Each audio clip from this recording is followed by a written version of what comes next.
It is, woo-hoo-hoo-hoo, 30,000 miles.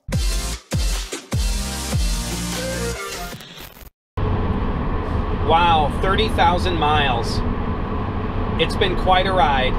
So I've been looking forward to doing this update for some time now, and so I wanted to give you guys an overview of what it's been like to own this car for the duration that I've had it, and what are my thoughts on Tesla as a whole and the future of the Model 3. And first I want to give you just a very brief background of me.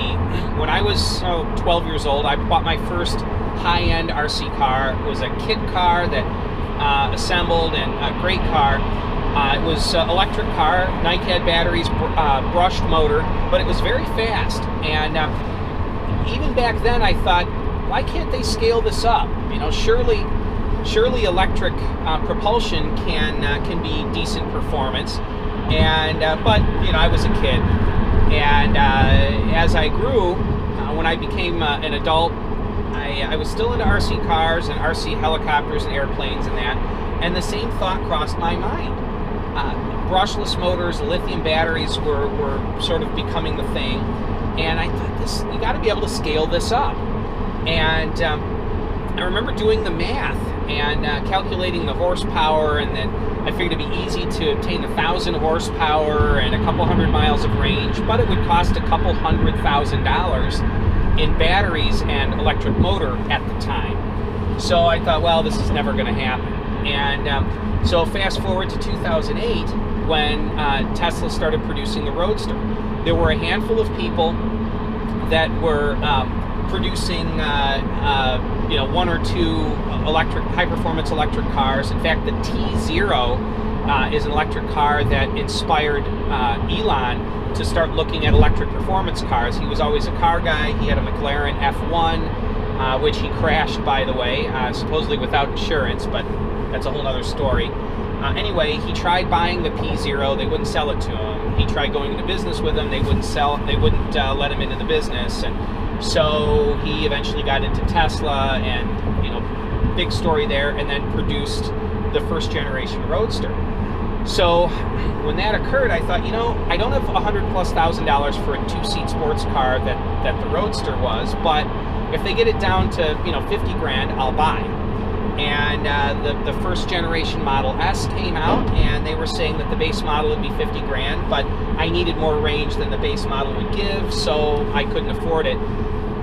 Fast forward then to 3 years ago with the Model 3, looking at it going, you know what, 300 miles of range, I drive 160 miles a day, and knowing in the winter you lose a little bit of range, I figured this is great, because even in the winter I can get, you know, more than the 160 miles of range that I need to accomplish what I need to accomplish for my business during the day. So I put my deposit down on the car, and then went through the whole process and obtained this car 8 months, whatever it was ago, I think last May. And this car is VIN number just over 9,300. So not one of the first handful, but definitely a relatively early VIN car. I have the Gen 1 seats, front and rear, the Gen 1 glass roof. You know, everything on this car is Gen 1. And so it's an early enough car that I figured, you know, I'm probably going to have problems with it, but that's okay. I've got my channel. I can do videos on it. I got to tell you, I've had it for 30,000 miles, basically problem-free. Right after I got it, there was an error on the screen that said the charge port door had an issue. Really wasn't a problem at all. And, oh, by the way, I am into autopilot, so we're all good. I'm just on the expressway. But anyway, so the charge port door was an issue, but it opened and closed just fine. It charged just fine. Water gets in there or something. I had an error on the screen. So Tesla changed that under warranty. Mobile Service Center, they sent out a tech, and he did it in my driveway. It was painless. But it didn't affect the way the car functioned. Yeah, I don't know. I mean, it's basically been problem-free. It's never left me stranded. And I have to tell you that initially I wanted to do a video for 30,000 miles that was the good and the bad of the car. There's really not much bad. I mean, it's not perfect. No product ever made in the history of mankind is perfect. But it is indeed a very, very good car, and it's better than I ever thought it would be. It's a little bit larger inside than I thought it would be. It has more performance than I thought it would have. You know, the technology is better than I thought. The software updates come more frequently than I assumed. I mean, autopilot works better than I thought it would. I mean, everything about the car meets or exceeds, and in almost every case, exceeds my expectations. So, you know, I really can't, there's so little bad to say about it. Is it expensive? Yes. But I have to say, in my situation, I drive for my business. I drive 160 miles a day. My business budget is about $900 a month, but normally I would just be driving basic cars. But I drive so many miles that the cost of a standard car and gas eats up that $900 per month budget. This car, though it costs twice what my other cars cost me, it uses almost no energy to operate per month. The charging cost is so minimal for me that this car is actually cheaper on a month-to-month basis than my Ford C-Max hybrid was. And that car was cheaper on a month-to-month basis than my Toyota Camry was. So it fits my budget the same as standard cars did. So for me, it's a very reasonable price because of the number of miles I drive. So I have to tell you, for those that are just looking to buy a personal use vehicle, you're going to drive 10 to 15,000 miles a year. It's an expensive car, it really is. I do believe you get what you pay for, and you do get value for your dollar. But I'll say this, if you drive a huge number of miles annually like I do, it's very worth it. So depending on the miles you drive, the car is more or less, financially, viable for, the use that it's going to get. Now, what would I say has impacted me the most about the car? I would say that it is just the fact that it has changed my life. Now, it's not like the car has saved my life and it's, Elon Musk is the savior, blah, blah, blah. Not that at all. What I mean by that is I'm no longer stopping every 2 or 3 days to gas up. That was a pain in the neck. I get in my car, I'm running late for work, I get in my car, I look, I'm out of gas. Seriously? Good Lord. And the day before, yeah, I could have stopped for gas, but the end of a 10-hour work day, do I really want to stop at a dirty, smelly gas station, and stand in the cold weather and gas up the stupid car and pay a lot of money for the privilege of doing so? I'd just rather get home. So gassing up was always a pain in the neck for me, and I know, first world problems. Many people around the world don't even have a car to complain about gassing up, and I get it. But still, when you're gassing up as often as I was, it's a problem. With this, yes, I plug in more often than I would gas up, but my cord is just laying on my driveway. I back in, plug in, walk in the house. Every morning I get up, go outside, my car's full. Or, well, up to the charge point. I typically charge it to 80 or 85%. But it's full up to that 80 to 85% that I asked it to charge to. So imagine in your gas car going outside, and every day you've got, let's call it 3/4 of a tank. Every day. And you didn't have to drive anywhere to do it. And you're only paying about 20% as much as gas normally costs. You'd be willing to pay more for that car for that privilege, for that savings, and for that convenience. People say electric cars are inconvenient because of the charging. No, no, no, no, no. They are far more convenient because you can charge at home, and you're not going for oil changes, and brakes don't wear out on electric cars like they do on gas cars because you have electric regen. So, I mean, it's monumental, the difference that it's made in my life. The fact that I can preheat the car from the app. Massive benefit, massive benefit. Yes, you can remote start certain gas cars, but it's not the same. You can't, you know, set the temperature and do these different things like you can with this car. Autopilot. You know, typically you're going to have a hand on the wheel on autopilot, but still you can look around if you want to. You can take your hands off the wheel. I take my hands off the wheel periodically if I want to reach over, whatever. It does have your back. Autopilot is awesome. I mean, it's awesome. Look at this. It's the greatest. So nothing else even comes close. I think Cadillac's Super Cruise comes the closest, but that only works on certain highways. So, you know, autopilot's awesome. Yeah, I mean, I'll say the car still drives just as tight and as well planted now after 30,000 miles as it did when it was brand new. So there's no discernible wear or age on the car at all. It is just, I go out and it works. It was 24 below zero the one morning. Our gas car wouldn't start, and I couldn't get the hood open to jump it. And it was parked behind our other gas car, so I couldn't get that car out. It was horrible. So people on the channel have balked. When the weather was 20 below, you lost half your range. What a piece of junk. Yeah, the car worked. Half the range is better than no range at all because the gas car wouldn't start. And for those of you thinking, well, it was a piece of crap car, 2014 Ford Fusion, we bought it brand new. Great car, awesome car. But it wouldn't start. This thing started just fine. The charge door worked, the charge cord unplugged, the doors opened just fine, and the car worked. My 300 miles of range was only about 145 that day, but it worked. And I knew that I would have some limited range. But again, it worked. So, you know, I mean, goodness. And today it's 10 degrees Fahrenheit. So what would that be in Celsius? That would be what? Probably similar. I don't know. I'll figure it out, put it on the screen. But so it, and my range is not half what it is normally. It's about a 35% loss in range in weather like this versus summertime.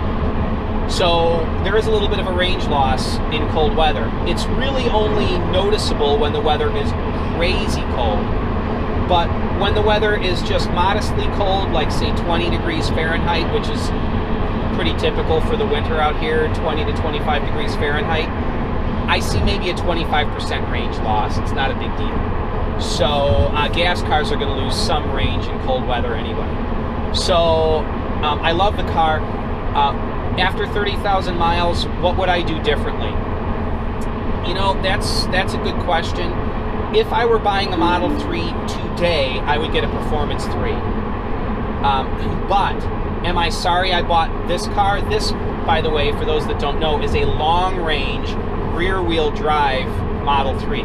It's kind of rare. You can't get these anymore. They only sold them for a period of time, and then they went to, you could only get all-wheel drive, and then they went to, if you wanted short or mid-range, it had to be rear-wheel drive. So this is a unicorn car. It's the longest range Model 3 you can possibly get is rear-wheel drive with the long-range battery.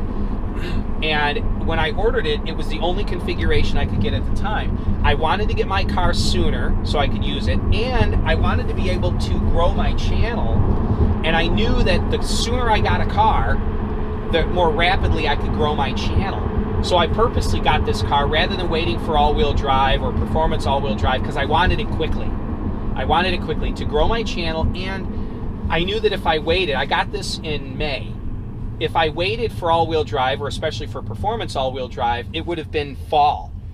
And so what I didn't want is to subject the first miles of owning this car to a winter. I wanted it through the summer. I wanted to enjoy it. It was less costly. It's for business use anyway, so rear-wheel drive is fine. But again, if I were to do it today, I would get a performance car. I just wasn't willing to wait.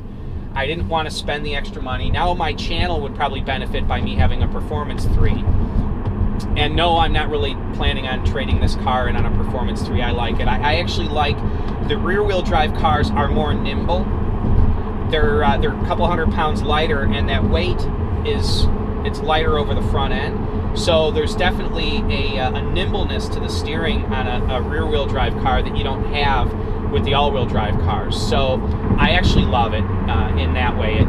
The cornering is just a little bit nicer. You definitely can feel it. So anyway, 30,000 mile update. The car has been awesome. Oh, one last thing. There is zero discernible range loss. When I bought the car new, it had 308 miles. If I charged it to 100%, it was 308 miles of range. And that's what it was brand new. Right now, if I charge it to 100%, it's 308 miles of range. In the cold, I saw 307 one time, but in the warm weather, 308 miles of range, just the same as new. So after 30,000 miles, there is at least zero indicated range loss. There might be a minuscule amount that's just not measurable by the system. But I assumed that by now I would have lost a minimum of 1% of my range loss. So I figured it would have gone down from 308 to 305, but I have not seen that. So yeah, I couldn't possibly be any happier than I am now with the car. And you know, the future looks bright. So anyway, I love the car. I will keep you guys posted on it. One nice thing about having an earlier car like this is if there are any production issues with it, I should be one of the first people to know about it. Oh, and that's one last thing. Fit and finish is great. Panel gaps are awesome. Doors open and close without having to push them hard. A lot of people complain that the trunk is hard to close, the doors are hard to close on the early cars. I haven't experienced that. People have had miscellaneous problems with the glass roof. A few early cars have had cracks and different things. I haven't had that. So the typical early Model 3 complaints I have not experienced. So not saying they don't exist, I'm saying I haven't experienced them in my personal car here. The paint quality is very good. There's, you know, all these things that people say, they're built like crap. I haven't at least witnessed that at all. Oh, a couple other things. What do I dislike about the car? It is the ugliest steering wheel on any car I've ever owned. I would be hard-pressed to find a modern car anyway with an uglier steering wheel, but I gotta tell you, it feels great. The texture is good, the diameter is nice and small, I love that. It's thick enough to make it great to hold. It is a very comfortable wheel, but it's ugly. I'm looking right now at I've been communicating with TAW steering wheels out of Chicago about custom making me an all carbon fiber steering wheel with leather side grips. And I may do that just for something pretty to look at, and the side grips are even more comfortable when your hands are at the 9 and 3 position. So I may do that, I may not. The flat dashboard, I'm not really a fan. When you're in autopilot, it's nice because you don't really want a busy thing to look at, but admittedly I prefer a stylized dash. I do love the floating screen, but I would prefer a binnacle in front of the wheel. So there's things that, for my preference, that I would have done differently, but it's not a deal breaker for me. And I could see that cars that will be autonomous, having a very plain dashboard will be beneficial. In fact, in that instance, any steering wheel will be annoying. Get it out of my way. So anyway, those are my thoughts. If you guys have any questions about the car, feel free to leave them in the comments section. I read every single comment on every single video, every one of them. So feel free to leave any questions that you have. If it's a good enough question about the car, I'll do a separate video answering it. I'm always looking for content. So thanks a lot, guys. I really appreciate all of you guys. The channel it's doing well. One little brief thing, the referral program ended, and I actually got 2 referrals after it ended, which is odd. I'm at 46% discount on the Roadster, so I will be buying out the remaining 54%, which I think is fair. I don't believe that Tesla owes me anything for free. I think that it's good that I have to purchase a large portion of the car, but I will be ordering a Roadster. I've already begun planning my finances for that for 2 years out. Hopefully I'll be ordering a Model Y as well. I'm not a millionaire. It's going to be a little bit tight to get both because I'd be receiving them probably at a similar time. But so I do have other content coming regarding those vehicles as well. But I've got a lot of cool ideas for additional videos on the Model 3, and commentaries on EVs and Tesla as a whole are coming as well. So thanks a lot, guys. Give me a thumbs up, subscribe if you haven't done so already, and you have yourselves a wonderful day. Bye-bye now.